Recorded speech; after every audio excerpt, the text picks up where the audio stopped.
Welcome, everyone, and thank you for joining us for today's installment of the 2026 Fall Seminar Series presentations hosted by the Stavros Niaros Foundation Center for Hellenic Studies at Saint Frederick University. My name is Dimitris Krallis. I teach at the Department of Global Humanities and will be moderating today's event. Before we begin, I would like to take the opportunity to acknowledge that this event is taking place at Saint Frederick University on Burnaby Mountain on the unceded traditional territories of the Squamish, Tsleil-Waututh, Musqueam, and Coquitlam peoples. Now, I'm really pleased to present today's speaker, the Piafira artist in resident, Antonis Nikolopoulos, aka Soloup.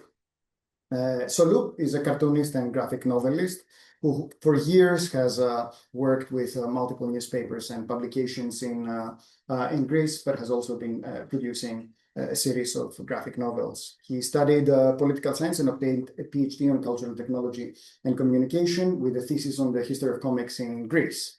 His first graphic novel, Aivali, which is also going to be the core of the conversation for today, received the prize for the best comic and best scenario in the 2015 Comic-Con in Athens, and the Coup de Cœur prize in the 17th Rendezvous du Carnet du Voyage Festival at Clermont-Ferrand in France in 2016.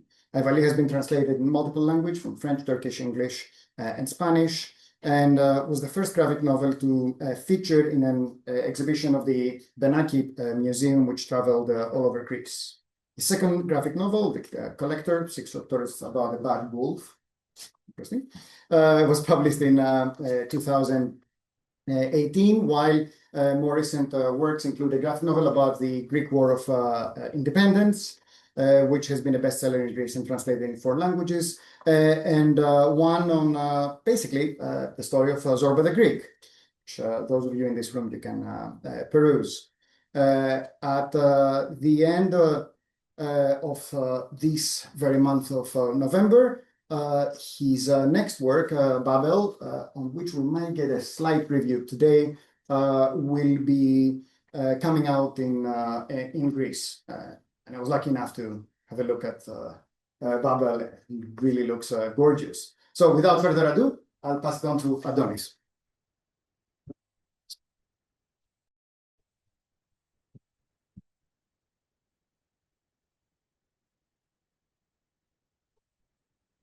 Thank you, Dimitris. First of all, I would like to thank you all for being here today.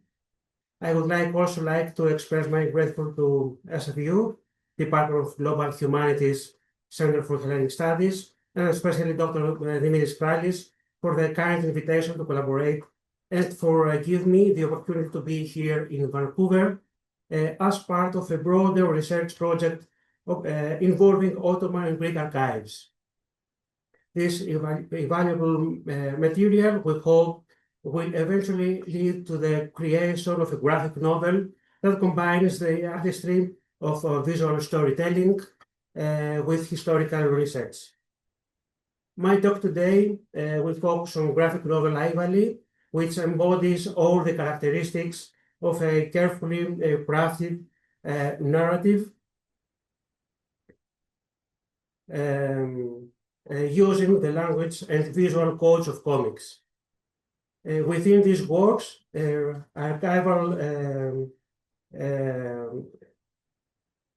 within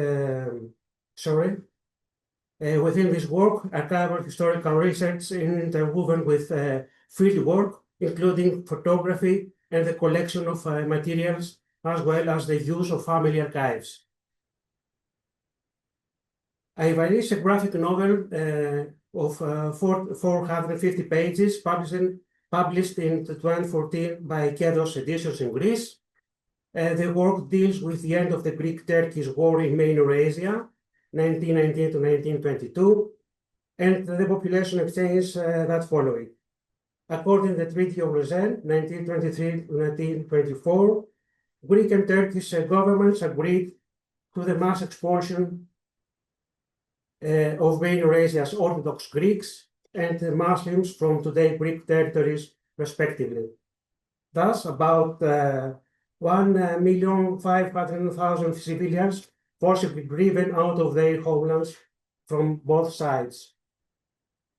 Until now, 11 years after the first edition, Kedros Editions 2014, as I said before, got a warm reception from the critics and the readers in Greece and abroad. Until now, Aivali has been translated, as I said before, Dimitris, in 4 languages: English, French, Turkish, and Spanish. It was awarded in Greece and France. In 2015, a big exhibition took place in the great Benaki Museum in Athens, while with presentations and exhibitions, it has traveled to Europe and America. For example, London, Oxford, Paris, Clermont-Ferrand, Brussels, Ravenna, Munich, Kiev, Istanbul, San Francisco, New York, Philadelphia, Boston, Sacramento, Larnaca, Barcelona, Madrid, Montreal, etc. Also, it has still been transcribed for the theater, that you can see after in the next images some points from that kind of transformations. In the theater, performed as live drawing at concerts. There are many academic books and articles on it, etc. The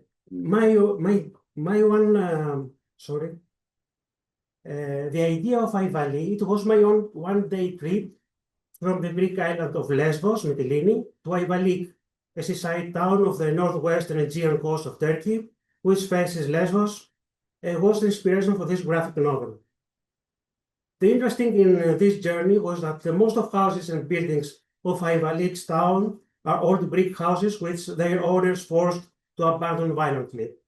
After the population exchange of 1923 to 24, these empty buildings were inhabited by Cretan Muslim refugees.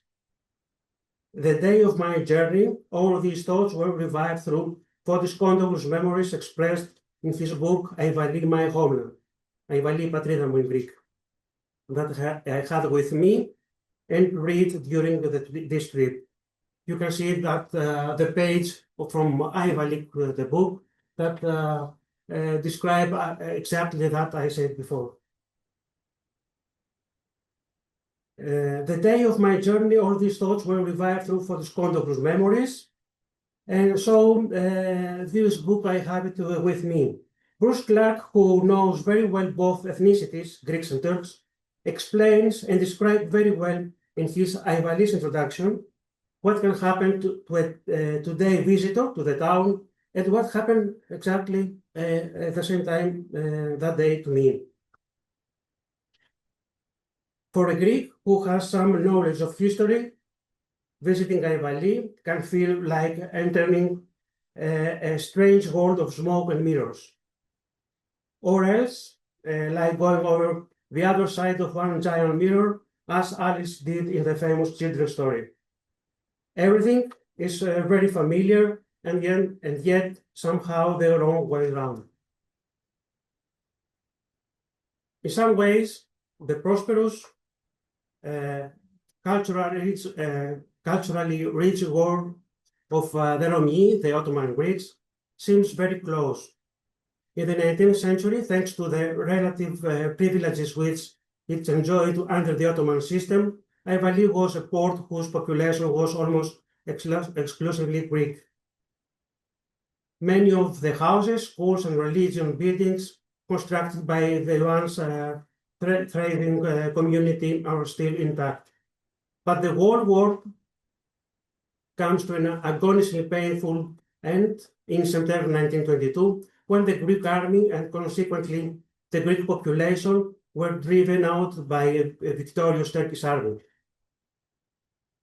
Within a couple of years, the port and its well-built houses had new inhabitants.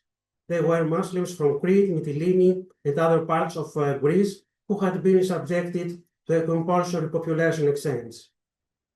Especially in the case of the Cretan Muslims, the sole or main language they spoke was Greek, and the language was retained by several generations of their descendants. So a Greek who traveled to Aivali today is bombarded with contradictory impressions. He will find buildings which recall the social world of an ethnic Greek community, and the abrupt way in which that world came to an end. The visitor may well hear the Greek language in an old-fashioned Cretan form. The faces look familiar, reflecting the fact that for both sides of the Aegean, the genetic stock is similar. But the Turkish flag and the image of Kemal Atatürk are visible everywhere. And the stories that a visitor will hear in today's Aivali are not stories of a Greek Orthodox pain. They are the stories that reflect the pain of the Muslims, especially in Crete, who were also forced to live lands, ways of life, and relationships to which they were deeply attached.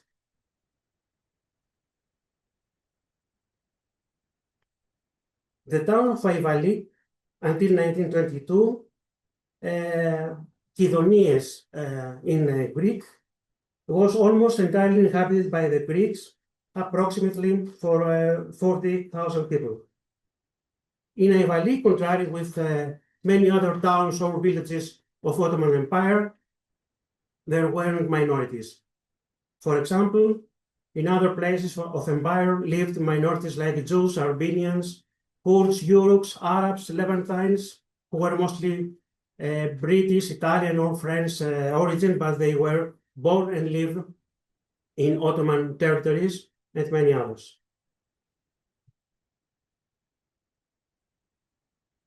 Aivali's port was the second most important in the Aegean coast of Ottoman Empire, of course, after the Izmir, Smyrna. Istanbul had given many religious commercial privileges to the citizens of Aivali, a wealthy town with flourishing industries that produce mainly olive oil and soap, lots of public or self-governing institutions, as hospitals, schools, local newspapers, etc. For these reasons, many historians and researchers compare the wealthy Ottoman town of Aivali with ancient Greek city-states in the same era of the East Mediterranean. You can see some old pictures and carte postales from that period before 1922. Aivali, the name and its meaning. Aivali in Turkish means the place that spring up quince trees. The Greek name of Aivali was Kidonies, which has the same meaning, the trees of quinces. Kidonies is more formal, but Greece, even nowadays, prefer the Turkish name of the town. Hence, Aivali, without the letter K at the end, is a word, the name of a place, but also a topos that bring closer the residents of this era, where the different nationalities coexist harmonically, the Greeks and the Turks, Ottomans in the past. Furthermore, from my point of view, the word Aivali is a vessel that contains at the same time two different cultures and religions, West and East, Christians and Muslims. And one interesting detail from a semiotic point of view that confirms the above thoughts. In all postcards, the name of the town written in French is Aivali, with Y and without K as in Greek language, the same word from a different Western point of view. This is the main reason why I choose the title Aivali, a word with multiple meanings and connotations for my graphic novel. Now some points about the ideological approach of history.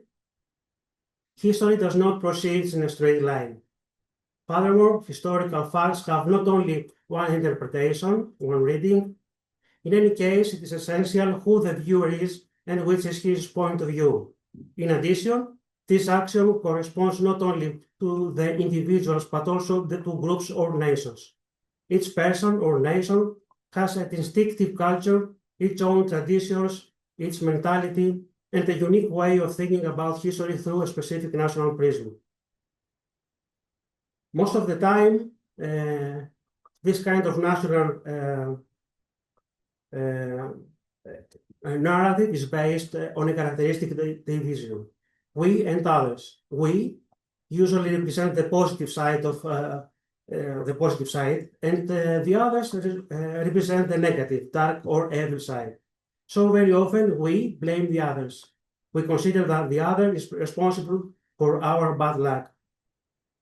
For example, Greeks blame Turks and vice versa, and in a wider point of view, Christians blame Muslims, Muslims blame Jews, Americans blame Russians, the North blame the South, and go on so on. For this reason, my graphic novel contain the two opposed interpretations of history from both conflict sides of Aegean Sea. In addition to this, I also tried to approach the subject not only from the side of macro history or big history, the objective mention of dates, great diplomatic and military events, but from the ordinary people's micro-history, the history from below, the reception of the way of people who lived the events and recorded them in their personal memoirs. In this way, I believe that the human tragedies on both sides of the Aegean Sea are represented more substantially. One last element, which also concerns today's presentation, is the emergence of the difficult position the ordinary people faced in this rivalry on both sides. The civilians as war and diplomacy victims in the context of the dominant national prejudices against the other.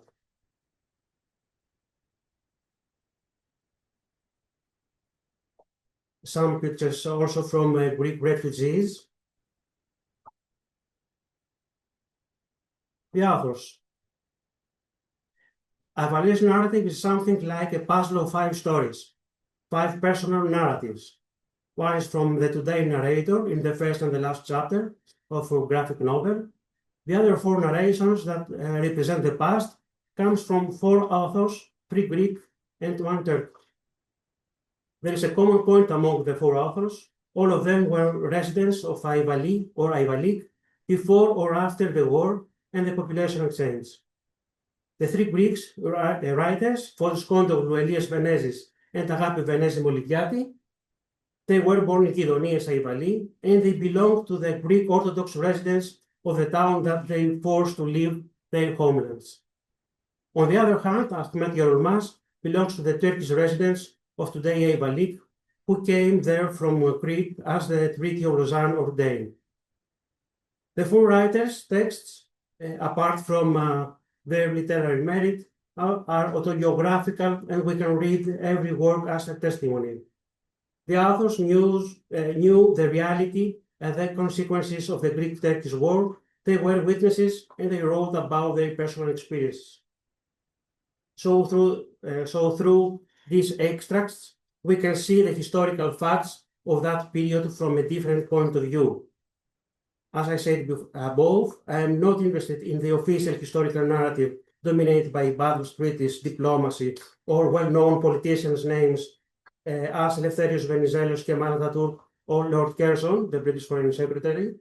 In contrary, through that way of personal narrations, we can see, listen, and feel the emotions of war victims, the anxiety, the fear, and the desperation, the anguish of ordinary people. The humanitarian tragedy, the other, more interesting for me, the other view of historical facts. So in Aivali, we try to focus on stories that bring closer the human victims of both sides. Such case, the story of a Turkish soldier and Greek refugee girl Agapi, the sister of Elias Venezis in Aivali, as well as the story of a Greek woman and a Turkish refugee under the Treaty of Lausanne in Chania. Perhaps the culmination of conciliation occurs in the last chapter of Aivali, where the Greek narrator discusses with a Turk. They are both descendants of refugees from the period 1922 to 1924, and they discover a common ground in their national prejudices in the way they demonize the other. They ironically perceive themselves as grandchildren of Lausanne. and strange kinship. Regarding the creation of this graphic novel, Aivali has a modular structure. Aivali represents the humanitarian disaster taking place in Asia Minor in 1922. It has a vertebrate structure and based, as we mentioned above, on 5 different stories. Through these personal narrations, we try to exploring the consequences in the life of ordinary people during and after the population exchange. So the first and last story refers to the present. In the first and last chapter of Aivali express my point of view on the historical facts, while the other 4, chapters 2, 3, 4, and 5, have to do with the past. More specifically, the chapters about the past are based on the events works of 4 writers. 3 of them are Greek, as I said before, and one, Ahmed Yilmaz, is from Turkey. As a result, the 5 stories composing Aivali depict the anxieties, ideas, thoughts, and feelings of 3 different generations of refugees. First, Elias, Agapi, and Fotis stories stands for the first generation of refugees. Ahmed, on the other hand, represents the second generation of people exchanged between 1923 and 1924. More specifically, Ahmed's Muslim ancestors was from Crete, Aegean. And finally, in chapters 1 and 6, mainly through the dialogue between the narrator and the Turkish family, give you an idea about how the 3rd generation deals with the past, not only in Greece and Turkey, but in any place of the contemporary world where the nightmare of war, nationalism, or religious conflict is still present. About the style of drawings and the depiction of the past and the present in Aivali, we have some points about the colors, the gray or black layers in the sketches.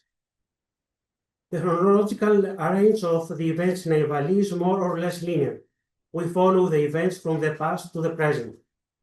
The first and last story refers to the present, while the other 4 have to do with the past. Regarding the past, I used family stories and the autobiographical works of writers who lived in main Eurasia.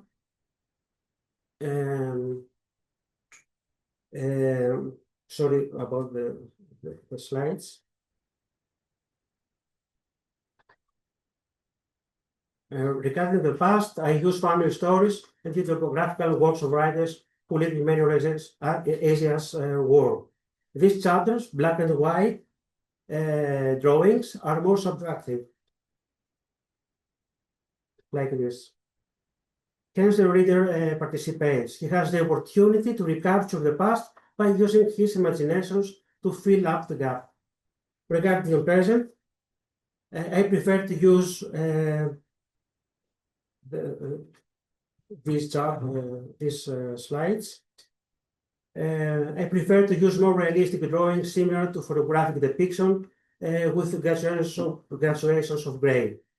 By all these alternations, I believe that we can render the personal stories and the memories of the heroes in a more effective way that strengthens the central narrative of the historical events. Also, in certain this picture, for example, is from the house of Venez's family. These some other black and white sketches that you can combine with a photograph for that period. These are the gray tones of today, image of today Aivali and Aivali and Mytilene.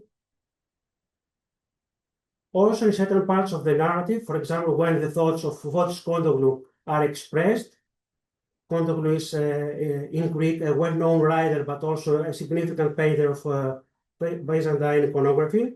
I choose my illustrations to follow his style of painting. In the same way, in other parts where I, as a narrator, talk about my own past, I draw myself in the comical manner of cartoons.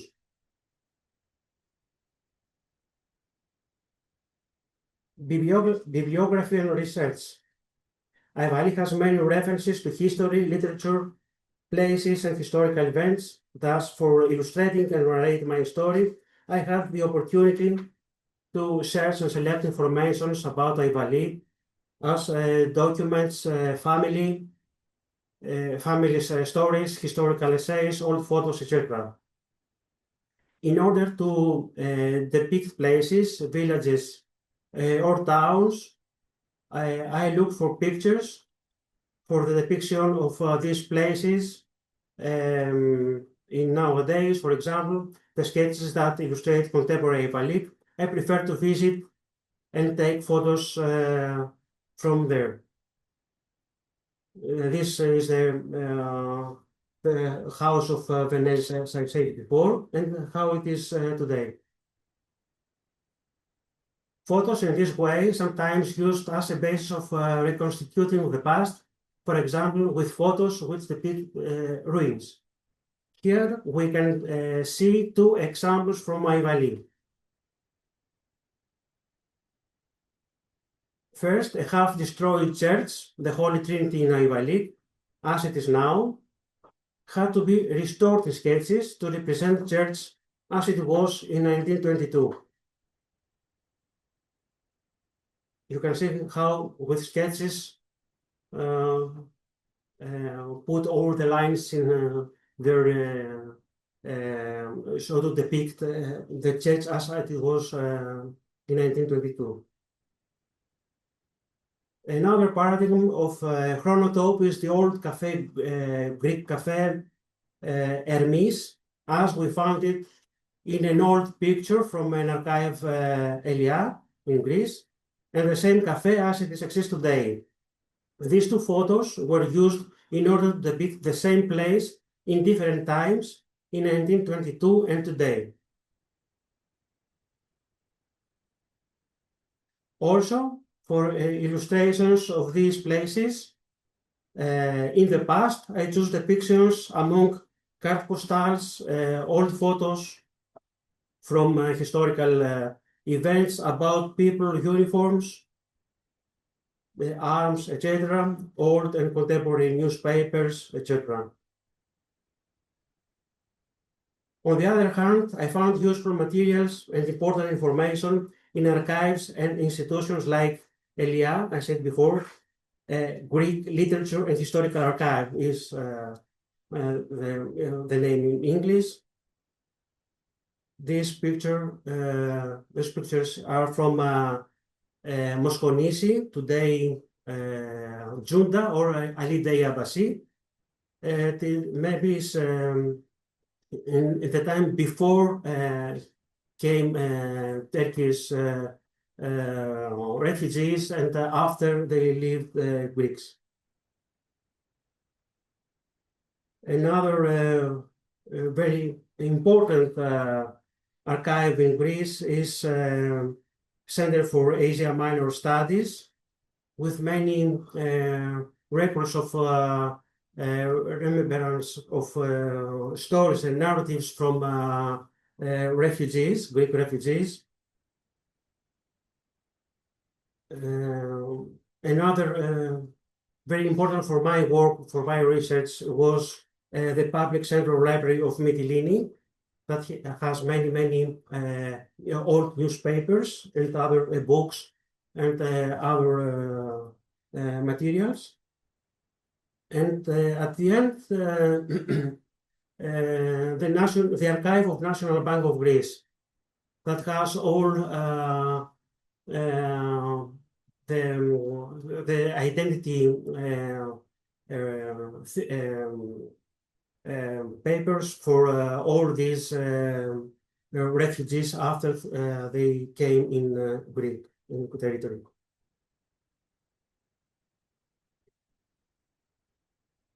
Also, the works and essays of important researchers I mentioned before: Bruce Clark, Twice in Stranger, Giles Milton's Paradise Lost Smyrna 1922, and many other writers like René Hilson, Libby Tatar, Sel, Seferadini Mahmoudi, Iraklis Milas, Aina Raftar, and others.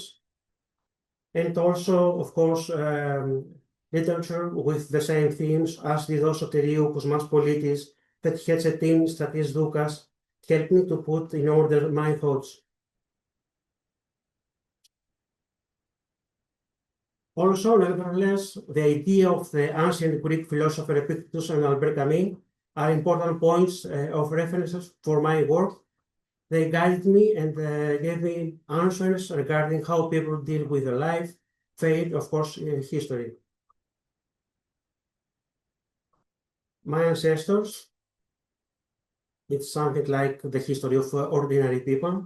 Of course, the basis of all this personal odyssey to create that book were my memories from my grandmothers and our family stories about our homeland Smyrna. All of my ancestors were born in Minor Asia. My two grandmothers were from Izmir, Smyrna. One of my grandfathers was from Chesme, a town in the Aegean coast, which is across the island of Chios, and the other from Baindir, a town southeast of Smyrna. The starting point of my inspiration for the graphic novel Aivali was the narrations of my grandmother Maria, my father's mother, when I was a child. Her narration mixed the fairy tale story with nightmare's tale. Maria, at the age of 22, she had been in the crowded waterfront of Smyrna, crowded with desperate Greek refugees, when the Turkish armed forces burned the city in September of 1922. She used to describe how, in order to avoid the Tzetes was irregular armed Muslim groups, in order to avoid the Tzetes, avoid of being raped, as I understood later, she fell into the sea to drown herself. Eventually, she swam among corpses, removed enough from the dock, and finally she was rescued by an American ship. My grandmother's story is not an exception. Nowadays, many Greek citizens, approximately 2/5 of the Greek population, have at least one ancestor from Minor Asia, Pontus, the former Greek region in Black Sea coast, or Constantinople, Istanbul. Maybe for this reason, a large majority of the Greek people is sincerely interested in taking care of the contemporary refugees and immigrants from Syria or other countries until now.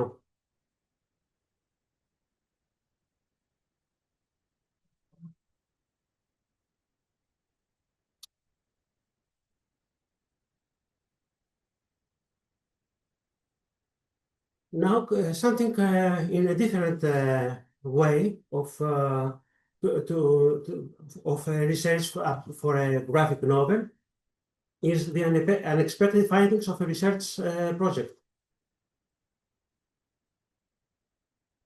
Every research project usually begins with a specific purpose. In the case of graphic novel, the purpose was, of course, to uncover the information related to a particular story. However, when you start digging into archives and sources, you often come across things that go beyond your personal research, as they carry a broader significance. Here I will refer to a few such examples. First of all, a caricature by Fotis Kontoglou. We see it before. This archive is from Public Central Library of Mytilene. It was published in the Mytilene's newspaper Eleftheros Logos on October of 1922. The caricature is of exceptional interest for several reasons. First of all, it was published when Kontoglou had been a refugee for just 1 or 2 weeks. Second, the style of the sketch is relatively realistic, close to the international tradition of caricature and illustration of that era, significantly different from the distinctive style we later associate with his work, the work of Fotis Kontoglou. After all, it was the following year, in 1923, that he went for the first time to Mount Athos, Ionoros, where he came into deep contact with Byzantine iconography and technique. Semiosically, the sketch has a remarkable timelessness from the left to the center. We see, for example, an American Marine.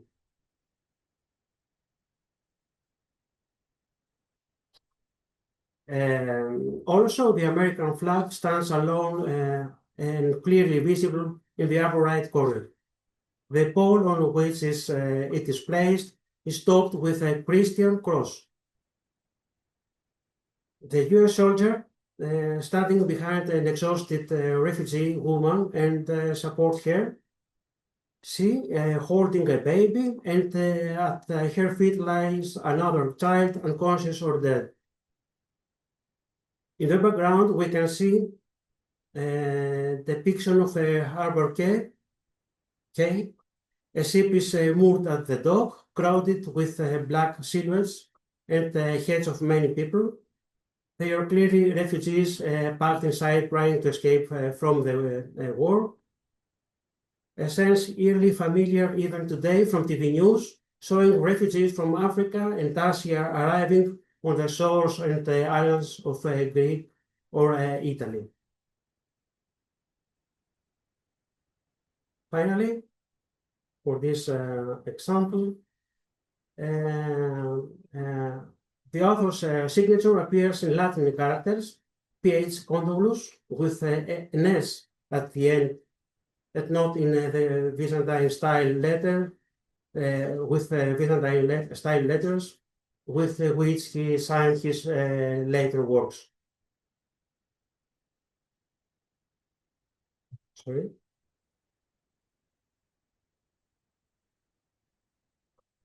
Another example is also from the archives of Public Central Library of Mytilene, and another newspaper named Cabana Bell, that edited by Stratis Merivilis, another well-known writer in Greece and in Lesbos. In that abstract, we find the first version of Elias Venezis' work, number 31328. In it, he recounts in ordeal in the labor battalions, essentially death marches, and his unexpected survival. The narrative was serialized daily in the newspaper as a column. The number 31328 was the prisoner identification number. It engaged on a small metal tag, a bracelet, which has been preserved. I have seen this object in his family, in his daughter archive. In this first version, 31328 is written using Arabic numerals. Beyond the immense literary value of this first version, which differs greatly from the first book, from which I use an excerpt in Aivali, there is another remarkable point. The title of Venezis' serialized story in the newspaper was printed with Arabic numerals. This reveals something important, that the printing houses of Mytilene still processed Arabic type characters, as the island's Ottoman period was not so distant. Its liberation and incorporation into the Greek state has taken place only 10 years earlier, in 1912. Thus, it was natural that first, it was possible to print the title using the actual Arabic numerals type characters from Venezis' prisoner stag, and second, the readers of the newspaper in the island of Lesbos could still recognize, read, and understand these characters. The first edition of that story as a book, it was 1931, also in Lesbos, and in the cover has the same title. with Arabic numerals. In later editions of Enesis book, and of course in today's version, the title has been replaced with the Greek rendering numero 31328, number 31328. The last example, in the process of reconstructing the real buildings and objects with sketches using research materials like photos, card postals, photos from field research, etc. I came across another unexpected discovery.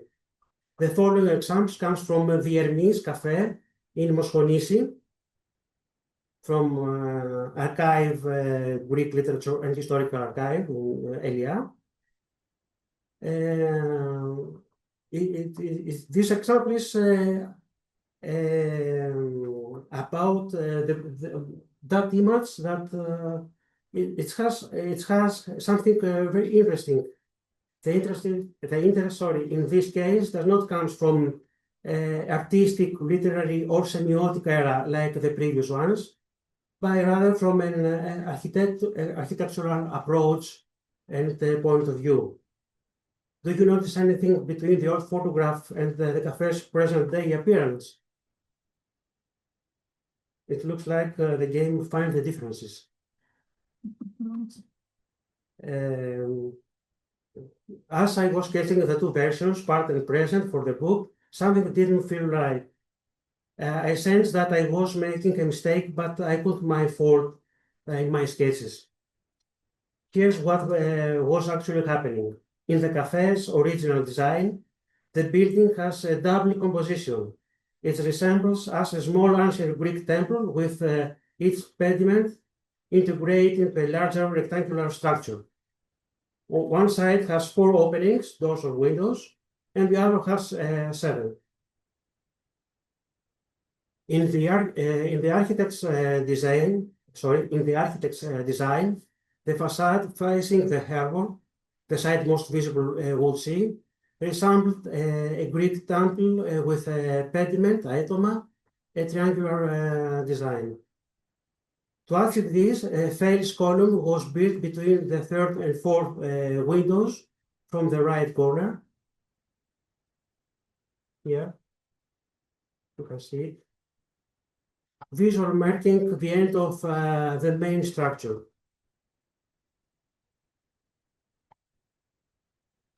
This made the door in the second opening from the right appear to be at the center directly beneath to the pediment's apex.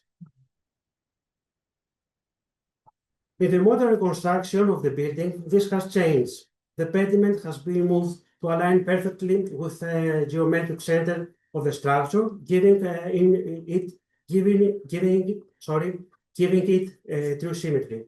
However, although the false column remains in the original position between the 3rd and 4th window, the visual classical balance intended by the first architect now is lost. In this new version, although the cafe remains today a unique and beautiful building, the door's position now appears somewhat misplaced.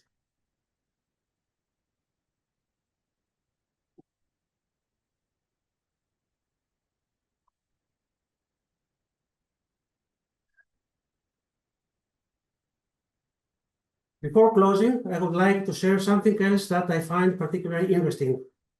This is the cover for my new book.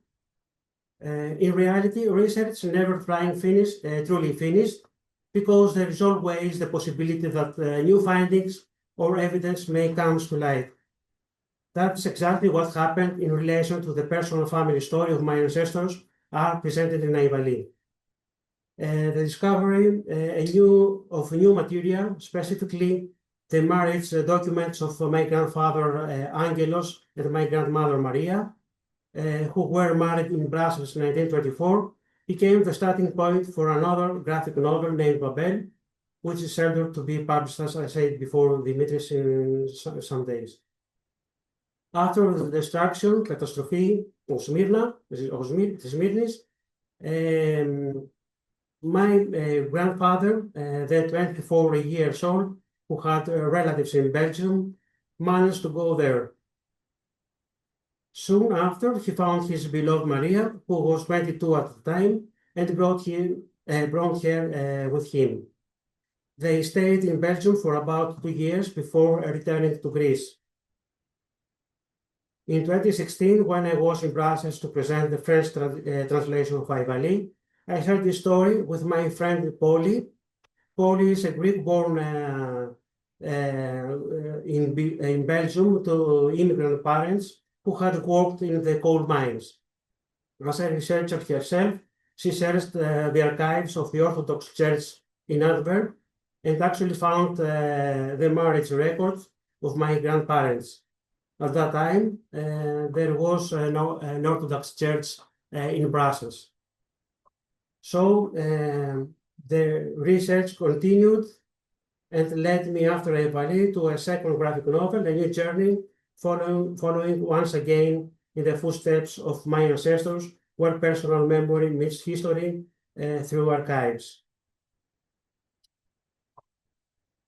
These are the archives that I found, she found in Antwerp. And now, follows a brief look at the stages of creating a comic book with material from Aivali, the graphic novel Aivali, not the city Aivali. First step is creating the script, a task that requires a lot of time and effort. It often takes 6 or 8 different levels of writing before we reach the final script.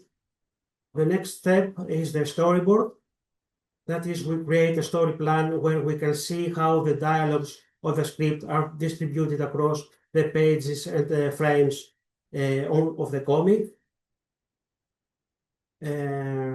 These 2 texts are a central guide for all the time that you have to work a graphic novel. Next, we have to find the heroes and the places, backgrounds we will must sketch for the depiction of the story. This is done with many rough drafts. Then we refine these drafts into many variations until we arrive at what satisfies us. After that, we pass carefully the selected sketches into each frame on our page. We repeat the same process on all pages of the comic until we have the entire book at a pencil stage. Then we start adding the black lines and outlines. This, depending on the preferences and aesthetic choices of the illustrator, it can be done by hand on paper, or the pencil pages can be scanned and the black can be applied through computers and computer programs such as Photoshop, Studio Paint Pro, Manga Studio, etc. In Aivali, all the black and gray tones, but also, for example, in Babel, when are done on the computer. In the same way, computer will add the bubbles and fonts of the dialogues. The next stage is to deliver this material in high resolution to the publisher.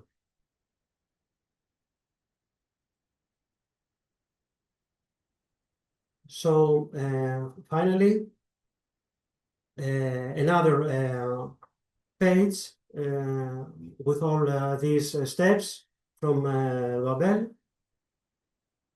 The pencils is the page with the layer of the pencil with pencils. After we scanned in computer, we add the lines, the black and colors.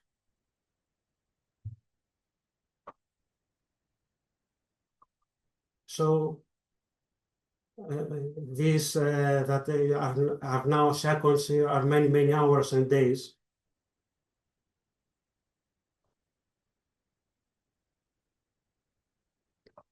With all the colors, the layers. This page has 41 layers, for example.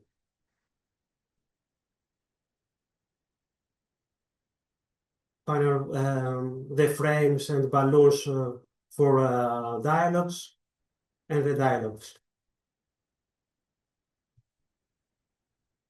Thank you very much for your attention.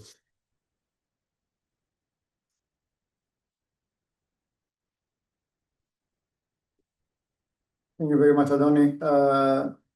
I'll think the number 31, 328, and the use of the Ottoman Arabic numerals is a really interesting piece. I very selfishly keep this because I'm really interested in this idea of continuing knowledge past 1922. It's really interesting for the kind of work that we're doing right now on the archive. I'll keep that and I'll shut up and I'll open it up to the audience. Well, I'll get us started. Thank you very, very much. It was wonderful. The publication of Aivali, first edition, comes at 2014.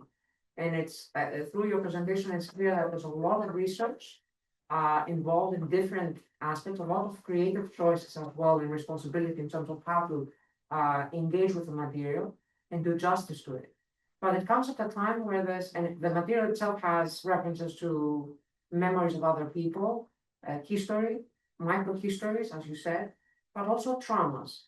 It comes in 2014 where there's more trauma, contemporary trauma in terms of politics and changes that are taking place in Greece. Could you walk us through what was it like preparing this book and leading to what is its publication and then the Bernaki Museum exhibition as well?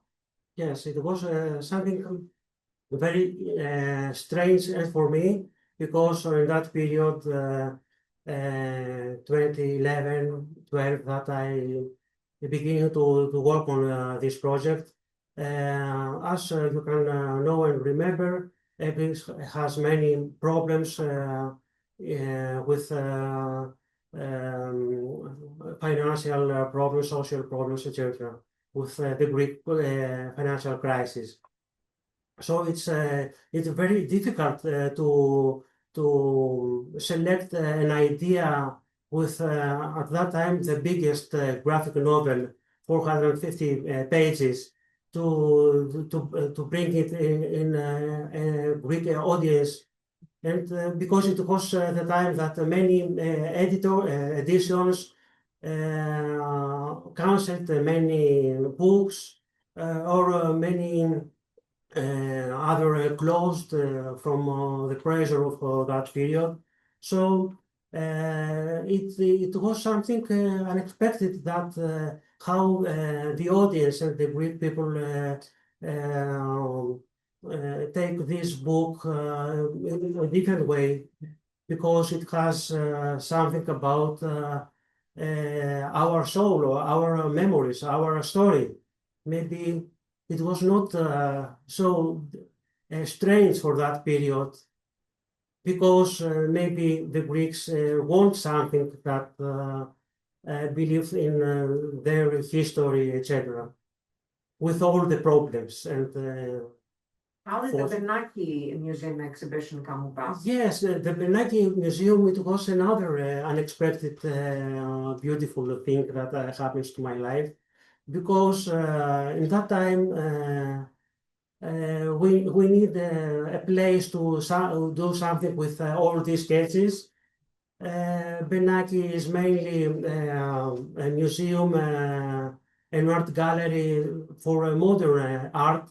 So it was the first time in Greece that a comic, a graphic novel, gained his place in a so great museum like Bernaki in Piraeus.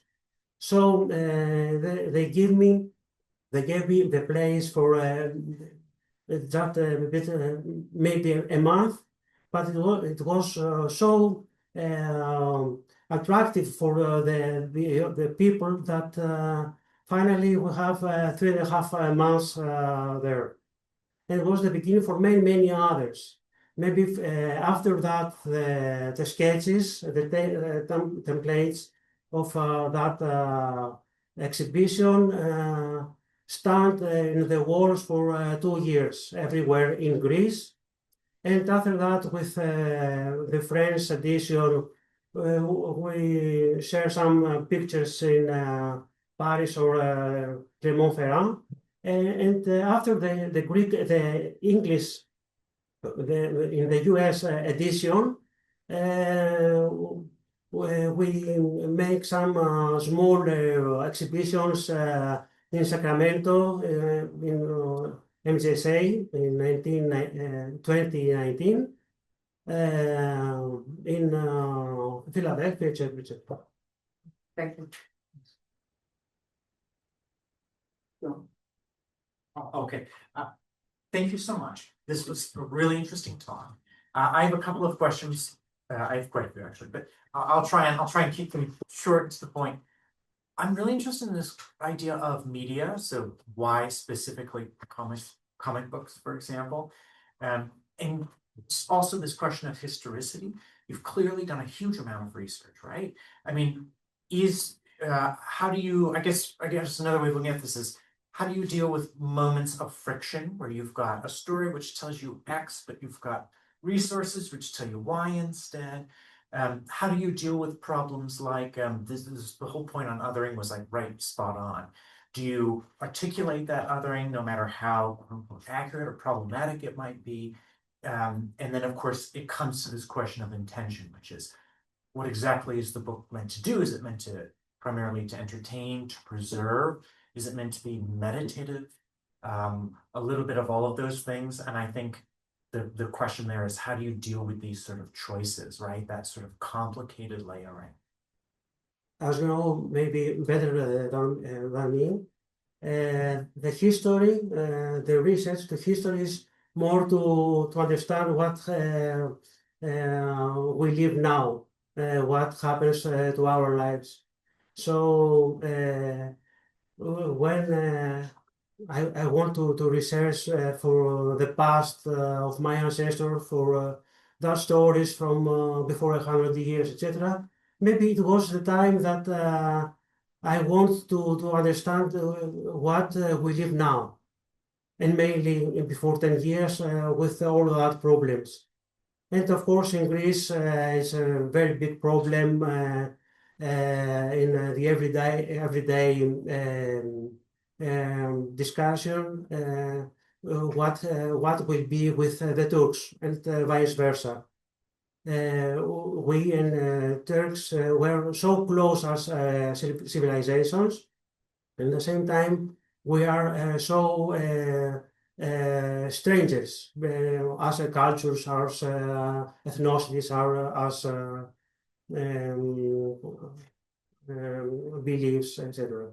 So it was my first agony to look in that story. So as we the problems like nationalism or other problems with refugees in our days, it's the same. So if you look at the back, maybe you can find something for the today's stories. Thank you.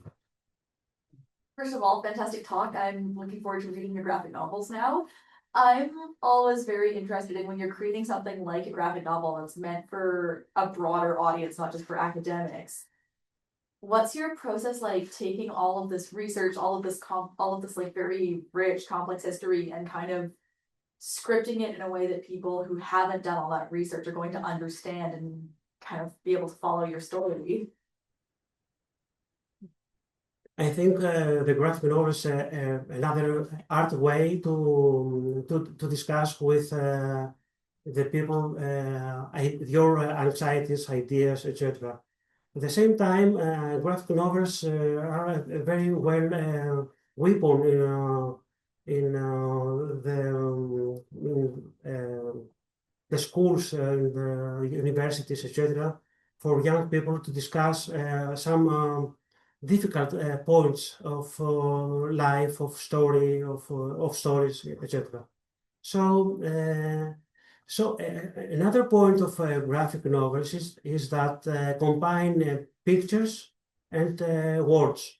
So in nowadays, that all the time we are all with mobile or a screen in front of a computer, etc. Is something like Durios Hippos of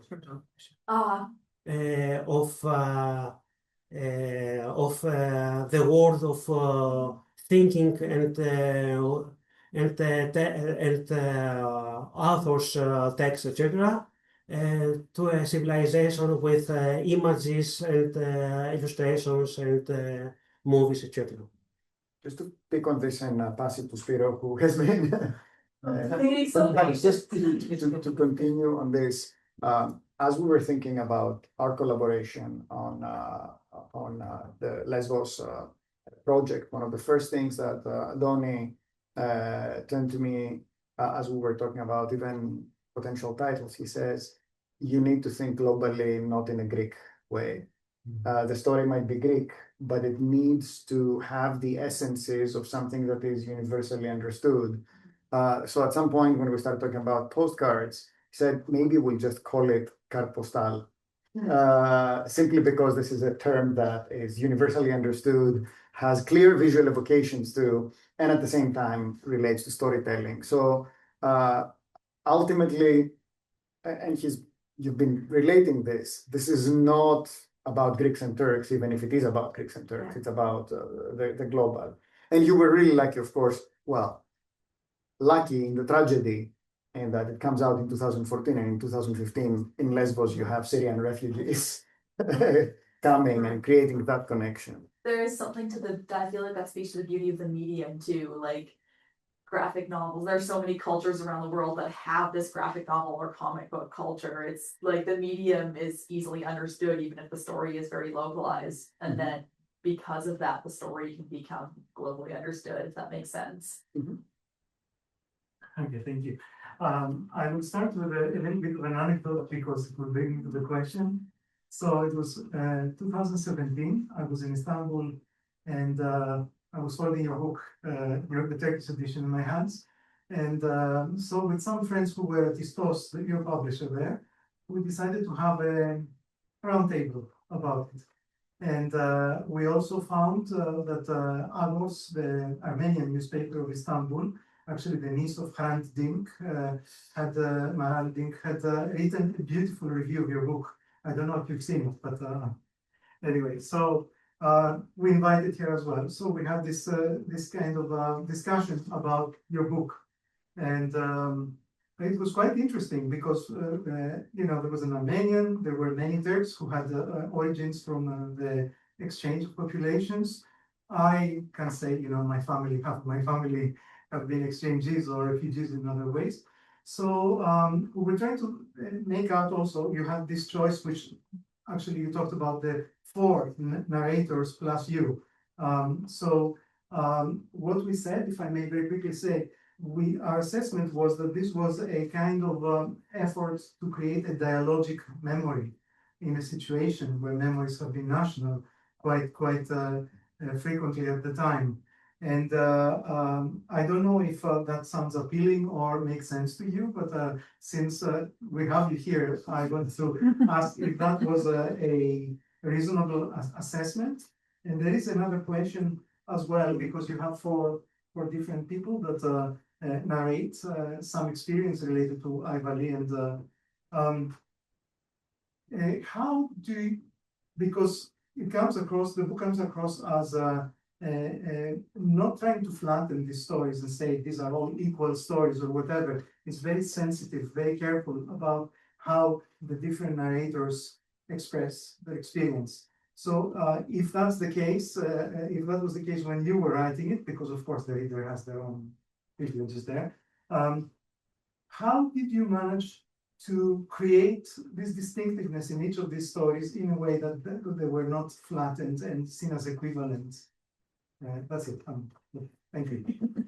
Well, Aivali was my first graphic novel after my PhD. So my PhD is about the history of Greek graphic novels and the semiotic ways of narrate through their double words and images language. So the graphic novel Aivali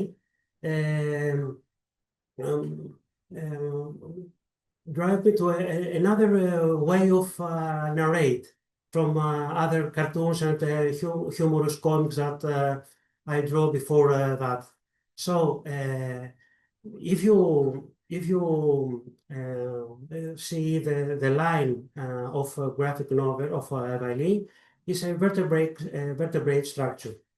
And in all other graphic novels until then, I have another same form, because I believe that it's more interesting to not describe one main story with the beginning and the end. So maybe the most of the national narrations is a linear about who is the bad and who is the good in that story.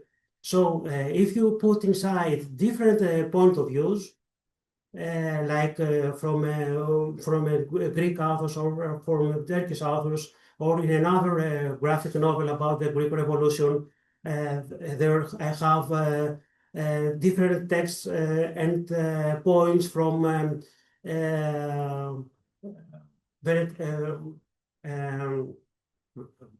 Greeks fighters, from Greek politicians, but at the same time from Ottomans, from the army of Ibrahim, from Philhellenes, from France, from in Britain, from Bavarian Germans, etc. So and from today, everyday people of that period. So with different points of view in the same time, as you can read another something like a multiple narrate, maybe you can find more interesting ideas how it was the things in the past. Not so in Aivali, the end of the Aivali is a question, and all the chapters are not have a fixed idea what happens, but all my chapters in my books are ending with a question. And I believe in our days we don't need more what is the correct, this is bad, so we have to do a nuclear bomb, so finished all the bad people against us, but to find how different people from different nationalities, cultures, religions, etc., we live with the same agonies. From Turkey, from Greece, from Russia, from Ukraine, from Palestine, from Israel, for everywhere. I think the everyday people, us everyday people, we have the same anxieties and fears. And this is the point of my books. I have a very related question to the previous one. I think it's very important that there's a Turkish translation of the book, and it's published from Istos, like a very important publishing house who contributes to the studies of non-Muslims more broadly in Turkey and the Ottoman Empire.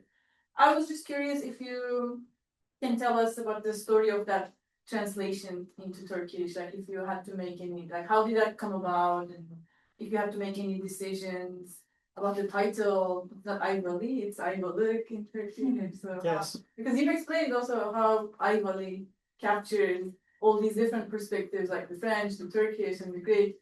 I was curious why the Turkish name, you chose to stick with the Turkish name, not Aivali in the Turkish translation. Yeah, just the story. First of all, I believe that the Turkish readers of that book are so in contact with that ideas as in Greek, and maybe more in Turkey. I have seen many sentimental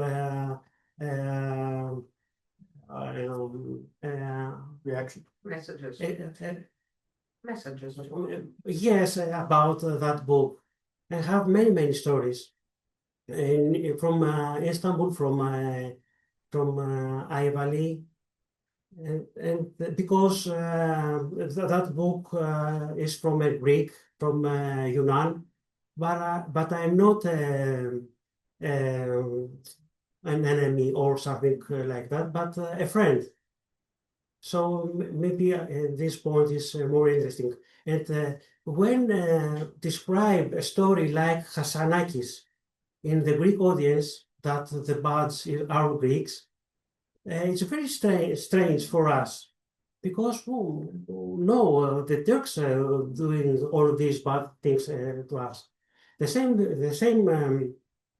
happens when I discuss with Turks about the stories that the Greeks suffered so much from the Chetes or the Greek Turkish army, etc., etc.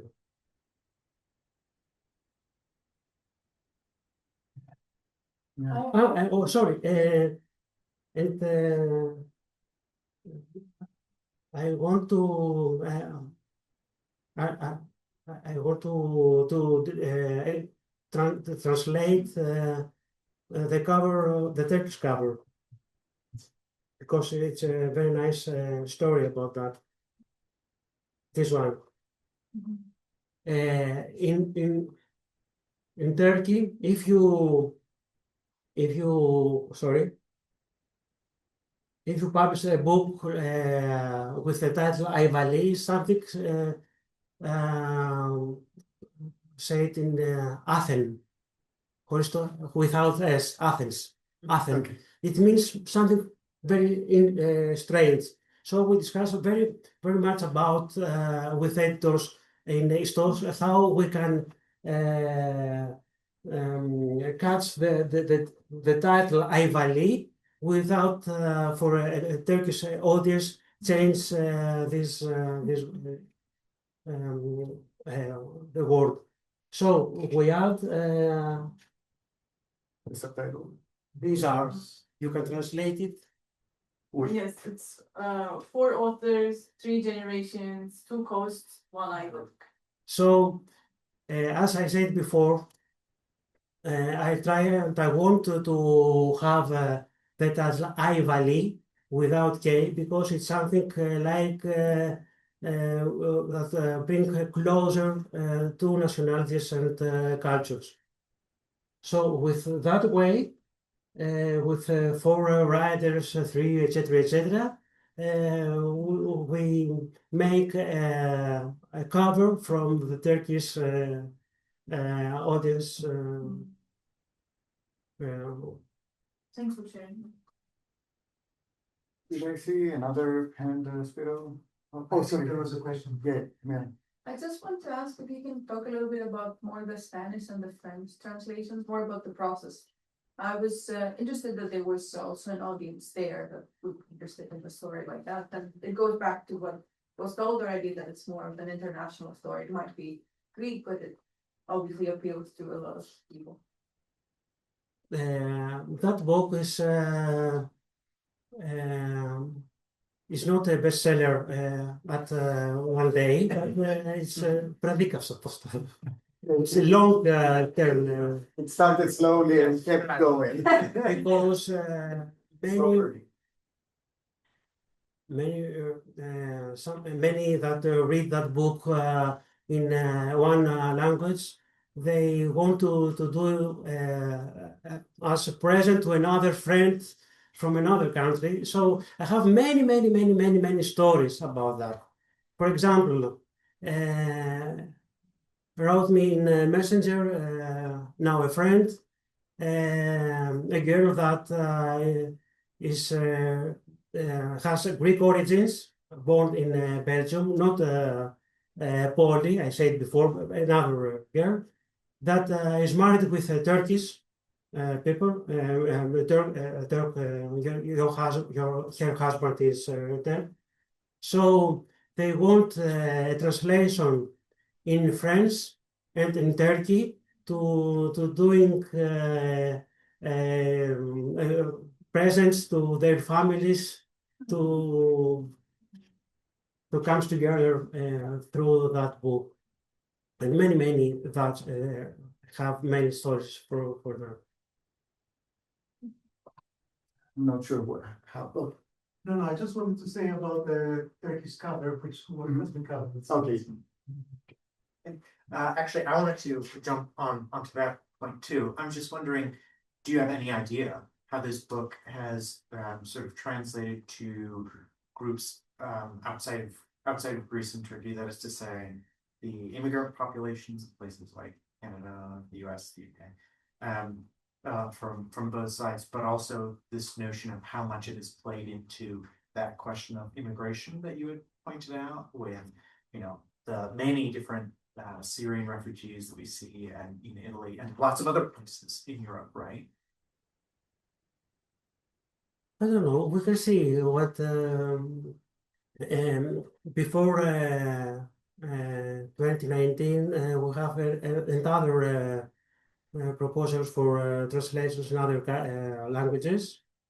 And I think in Italian many times we want to translate it, but every time it has a problem. But now I don't know.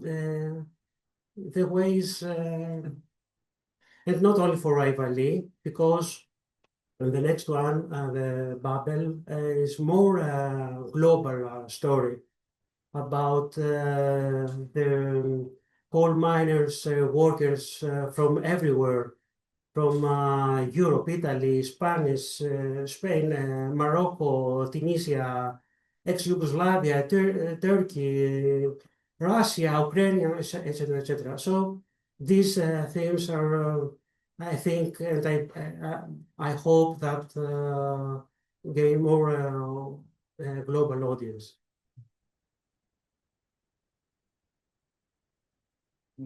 Any audience questions? Hi, Yeah. I was just wondering, just thinking about this idea of depicting lost worlds, which is weirdly enough the subject of my dissertation in a very different 12th century context. I was wondering, I mean, obviously we didn't go really deeply into that, but for this story, I mean, I imagine that that for the story to work, there has to be a contrast between sort of this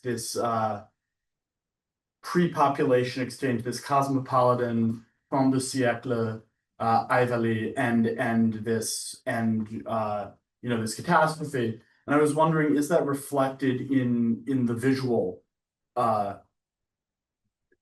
nature of the visual grammar of the book? I mean, is there sort of, I mean, how do you use the medium, if you do, in order to either kind of emphasize or elide that distinction? This is a very big discussion about that, because in my work concentrate in that exactly, how you can depict all these words from texts, or all these ideas, or how you can embody all the big history inside in a personal narration. So I use many many image structures like group plan or black and white or gray or to do focuses on specific images, pages without words, pages with many words. So you have a different embodied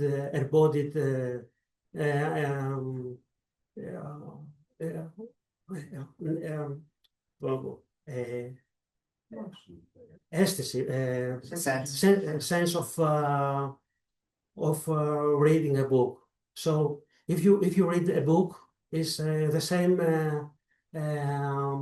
moving one page to another with the same in the same time. So if you put many words in a graphic novel, in a page in a graphic novel, you have start more time. But if you make less words, this is embodied your anxiety. So you make feelings to the writer that he can understand, but to embody your anxiety through images, through reading. So are many semiotic things that you can put inside in a graphic novel that combine text and images to narrate more emotional stories. From your question and your answer, a question that would come to me has to do with the ways different audiences read the same text. Because, for example, to a Greek of a certain age, I don't know how it is exactly today, because I am a dinosaur by now. Kondoglu means something visually. But so when you choose to depict the Kondoglu story through the Kondoglu style, to a Greek, it makes immediate sense. To a Spaniard, maybe even to a Turk, not so much. So the translation then, the language translation has a challenge in trying to relate that. Something that has multiple layers of meaning for the Greek, to the other audience is a bit more flat. Exactly. And that's difficult, right? Sorry, it's just an observation. It's not a question. Sorry. Yeah. Because I mean, as I was going through the book, the moment I struck Kondoglu, I thought, oh, okay, now we're talking. Just manipulating sort of Byzantine iconography and Greek memory to tell a story that is very related to the area, which is what also makes exciting the idea that in the new project that might eventually come out, the iconography of the house in Molivos and the folk style might become a narrative thing. So, but I think exactly this, that for a global audience, what you're thinking, what is Greece, is something very classical things. Ancient Greece, Byzantine, and etc. And folklore, and Zorbas. So if you see some pictures from Kondoglu, it's not so strange because it's a cultural depiction from that era of the world. It's more close to the Turkey or for Balkans or for more countryside places before 200 years, etc. As someone like me, I can understand and recognize now the indigenous art. It's not so strange. It's something that is very interesting for my point of view to see something from indigenous in North America, in India, in Pakistan, in Chinese culture, or from aborigines in Australia, etc. So we have a global point nowadays. So every ethnic depiction is not so changed as stranger than before years. Thank you. I think we all have all those who are here have the privilege of being able to continue this over drinks. But for the purposes of this meeting, I'd like to thank our speaker and our audience for being here. And note that our events are available on the Hellenic Studies website online, and that we look forward to welcoming our next speaker on Friday, November 28th, from the Department of Global Humanities. He's still here, not retired yet. Professor David Mirhadi. So, Thank you.